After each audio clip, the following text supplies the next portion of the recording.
But first, I will be joined by Denver Broncos quarterback Jay Cutler.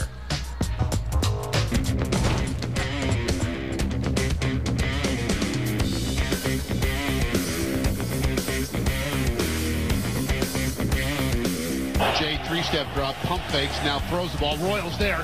Eddie's going to make the catch, and we've got a foot race. Eddie Royal midfield, 45-40, 35-30, 25-20, 15-10-5. Touchdown, Denver.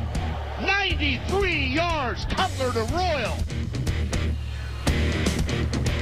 What's up? My first guest set franchise records for passing yardage and completions. This season, he received his first ever Pro Bowl selection. I am joined by Jay Cutler. Jay, good to see you. How are you? Good. Thanks for having me on. All right, Jay, talk about the year. You guys had a 3-game lead with 3 games to play. It looked like a foregone conclusion. You were unable to finish. Have you gotten that out of your system yet? You know, it's tough. I mean, anytime you're in the season that early, you don't get in the playoffs. It's a long off season for everybody. But you know, we got a new coach now. We're going to attack it a different way, and I'm excited about it. All right, let me get your thoughts on the old coach, Mike Shanahan. When you found out that he was not coming back, what was your first thought? I was shocked. You know, I was in the office the day before talking to him, you know, going over the new year and talking about what we needed to change. And, you know, I mean, I saw it on ESPN like everyone else. All right, so how long before your shock turned to anger?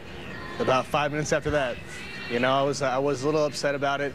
I mean, obviously, Mike was there when I first got there. You know, loved playing for him. You know, loved doing in that system and working with him every day. But, you know, we have to move on. When you take a step back, can you see whereby a change was necessary? Absolutely. You know, we're kind of a month removed from that. And, you know, looking back on it, I can definitely see, you know, why the move was made.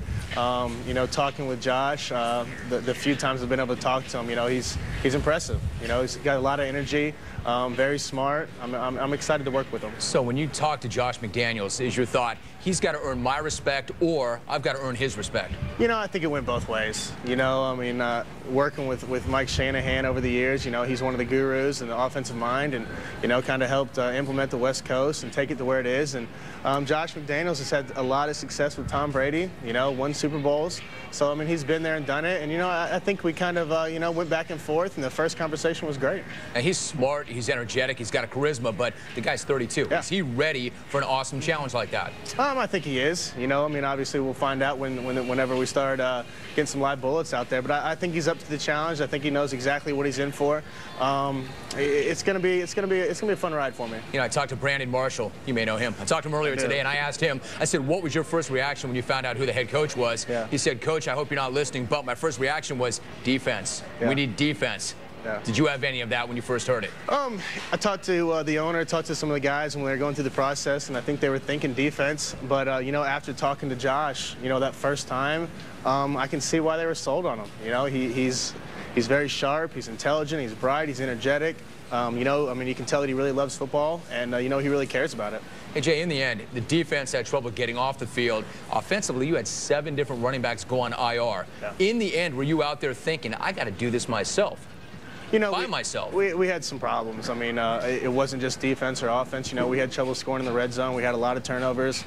Clearly, we lost a lot of running backs here and there. But, you know, I mean, it takes a whole team to win football games. I mean, as you can tell, we're watching the playoffs. You know, if you don't have the whole package, you're not going to go very far. Listen, when you made the statement, I've got arm strength like John Elway, you're not backing off that. You're still not backing off that. Was that in response to a question, or maybe were you trying to send a message? He's here. He's probably always going to be here, and I'm not afraid of that. John L is one of the greatest to ever play the game. You know, you're not going to take that away from him. Denver, his city. Denver still is his city. And, you know, I was asked the question if I thought my arm was stronger than John's, and, you know, I said it was. And, you know, I'm not going to back down from it.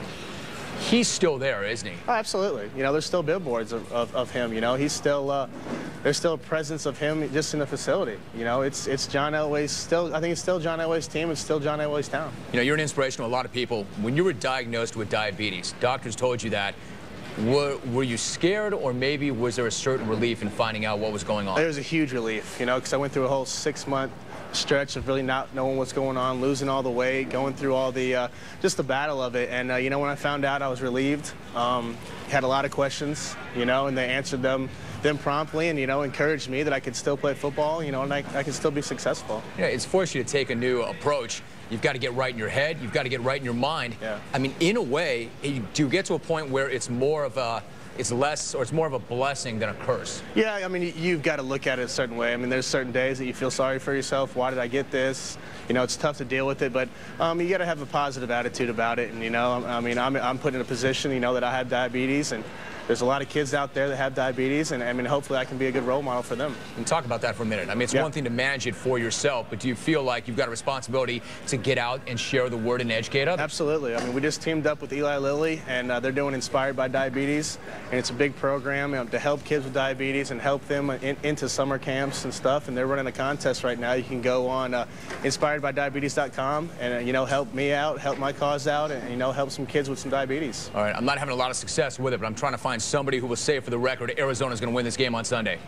Are you the first? They just asked me. I think Arizona's got a great chance. I think they'll pull it off.